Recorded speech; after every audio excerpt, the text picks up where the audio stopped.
సినీ నటుడు అల్లు అర్జున్‌ని బెడ్‌రూమ్‌లోకి వెళ్లి బలవంతంగా అరెస్ట్ చేశారంటూ బీఆర్ఎస్ నేతలు కేటీఆర్, హరీష్ రావు తెగ బాధపడిపోతున్నారు.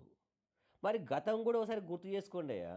మీరు జేస్తే న్యాయం, ఎదుటోళ్ళు జేస్తే తప్పా? మరి మీ హయాంలో మీ సీఎం కేసీఆర్ కోస్గి పర్యటనను అడ్డుకోవాలని రేవంత్ రెడ్డి అప్పటి పీసీసీ అధ్యక్షులు రేవంత్ రెడ్డి పిలుపునిచ్చిన నేపథ్యంలో మీ పోలీసులు ఏం చేశారా? భారీ స్థాయిలో బలవంతంగా రేవంత్ రెడ్డి బెడ్రూమ్లోకి దూసుకెళ్ళి రేవంత్ రెడ్డిని ఈడ్చుకెళ్ళలే. మరి అల్లు అర్జున్ అట్లా ఈడ్చుకెళ్ళలే కదా, అట్లా అంత స్థాయిలో భారీ స్థాయిలో పోలీసులు రాలే కదా. మరి మీదో న్యాయం, వేరే వాళ్ళు చేస్తే తప్ప? అంటే మీరు ఎవరైనా గుంజుకోపోవచ్చా ఒక పార్టీ అధ్యక్షుడిని, ఒక ఎంపీ కూడా? అప్పుడు అంటే కనీసము ఈ విషయాల్లో విమర్శలు చేసేవాళ్ళు సిగ్గు తెచ్చుకోవాలి. ఈ విజువల్స్ కూడా చూడండి. మీరు మాకు కోఆపరేట్ పెరిగిపోయింది.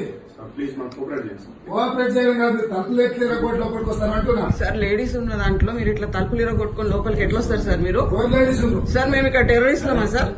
ఎస్ సార్, ప్లీజ్ కోఆపరేట్ చేయండి సార్. అరే కోఆపరేట్ చేయడం కాదు, తలుపులు ఎట్లా ఇరగొట్టి వస్తాం అంటున్నా. సార్ మరీ ఇంత అన్యాయం ఉంటుందండి? అంటే ఇప్పుడు ఆ బోల్ట్ ఎట్లా ఎదిగింది? రండి సార్, ప్లీజ్. ఫస్ట్ మీరు ఫస్ట్ బయటికి పోండి.